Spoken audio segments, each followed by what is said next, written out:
everyone. Welcome back. Let's look at another question from the DP-700 exam. Here's the scenario. You have a Fabric workspace named Workspace 1. You plan to integrate Workspace 1 with Azure DevOps. You will use a Fabric deployment pipeline named Deploy Pipeline 1 to deploy items from Workspace 1 to higher environment workspaces as part of a Medallion architecture. Now here's the key part. You will run Deploy Pipeline 1 by using an API call from an Azure DevOps pipeline. And the requirement is, you need to configure API authentication between Azure DevOps and Fabric.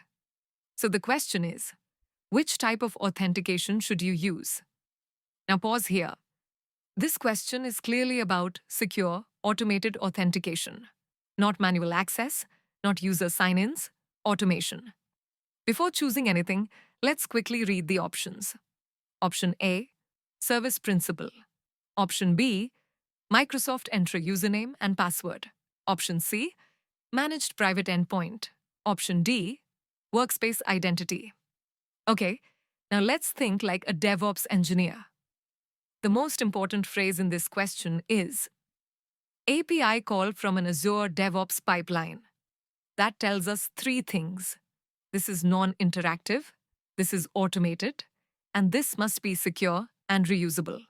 So, immediately, we know we need an identity that is designed for applications, not humans. Now let's evaluate each option. Option B, Microsoft Entra username and password. This uses human credentials. It's insecure, it's not recommended, and it's not suitable for automation. So this option is clearly incorrect. Next, option C, Managed Private Endpoint. Managed Private Endpoints are about network connectivity. They control how services connect, not who is authenticating. So this option has nothing to do with authentication. We eliminate it. Next, option D, Workspace Identity. Workspace Identity is used internally by Fabric to access other Azure resources. It is not designed for external tools like Azure DevOps to authenticate. So, this option is also incorrect.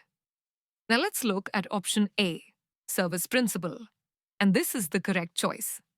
A service principal is a non-human security identity designed specifically for applications, scripts, CI, CD pipelines. With a service principal, you can grant permissions to the Fabric workspace, use it securely inside Azure DevOps, and rotate credentials safely. This is also the Microsoft recommended approach for automation. So the correct answer is option A, Service Principal. Before we wrap up, here's a very important DP-700 exam rule. If a question mentions Azure DevOps, CI, CD pipelines, API calls, automation, your default answer should be Service Principal, never user credentials, always application identities. You can also check the official Microsoft documentation linked in the description to learn more about service principals in Microsoft Entra ID. If this video helped you understand how Fabric deployment pipelines and DevOps authentication really work, like the video, subscribe to the channel, and comment next for more DP-700 questions. See you in the next one.